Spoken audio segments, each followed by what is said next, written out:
മട്ടന്നൂർ ചെങ്കടലായി എൻ്റെ നന്ദാട്ടാ ഗോവിന്ദ മാഷ് വന്നേരോ. എത്രയാ മോനെ ആള്? അല്ലടോ, നമ്മളെ സതീശൻ വന്നപ്പോ ആള് കുറവാ. നീലക്കടലല്ലേ? നീലക്കടലല്ല, നിലക്കടലായിരിക്കും.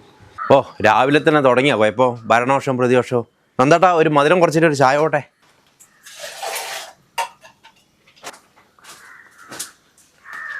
നന്ദാട്ടാ, അതാരാ പപ്പൻ മാഷ പോലത്തെ ഒരാൾ വരുന്നത്? പപ്പൻ മാഷല്ലപ്പാ. ഒരു ചായ ഒന്ന്. നിങ്ങളെടീനു? നിങ്ങൾ പപ്പൻ മാഷ് ആരെങ്കിലും? അല്ലപ്പാ, ഞാൻ ഈ നാട്ടുകാരനല്ല, കുറച്ച് ദൂരെയാ. നല്ല ചീരല രാജീവാ. ഇത് കൊടുക്കുന്ന ശാന്തേച്ച് പറഞ്ഞിട്ട് കൊണ്ടുവന്ന ചീരി. അത് നിങ്ങൾക്ക് വേണമെന്നുണ്ടെങ്കിൽ ചാക്കില്ലാതെ പയറ്. അത് ഭരണവർഷം പ്രതിവർഷം ആരാന്ന് വെച്ചാൽ എടുത്തോ. എത്ര എൻ്റെ പൈസ? നന്ദാട്ടാ, ഈ പാരി എടുത്തിനെ. നിങ്ങളെന്നാ ഒരു ചായയിലുള്ളൂ 10 റുപ്യ. എന്നാ ശരി, ആയിക്കോട്ടെ. അല്ല, എൻ്റെ ചാക്കാരെടുത്തോണ്ട് പോയേ? എന്നാ സുഭാഷ് എടുത്ത ചാക്ക മാറിപ്പോയി. അല്ല, നിങ്ങളെ ചാക്കിലെന്നേനു? അത് മലക്കാട് ഷാജീന്റെ വീട്ടിൽ നിന്ന് പിടിച്ച മൂർഖൻ പാമ്പാ.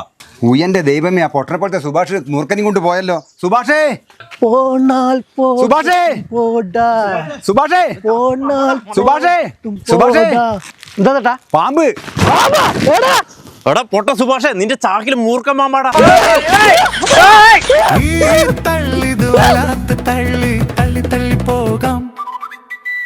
നമ്മള് തള്ളും നിങ്ങൾ ഉന്തിയാൽ ഉന്തി തള്ളിപ്പോകാം, അങ്ങനെ ഉന്തി തള്ളിപ്പോകാം.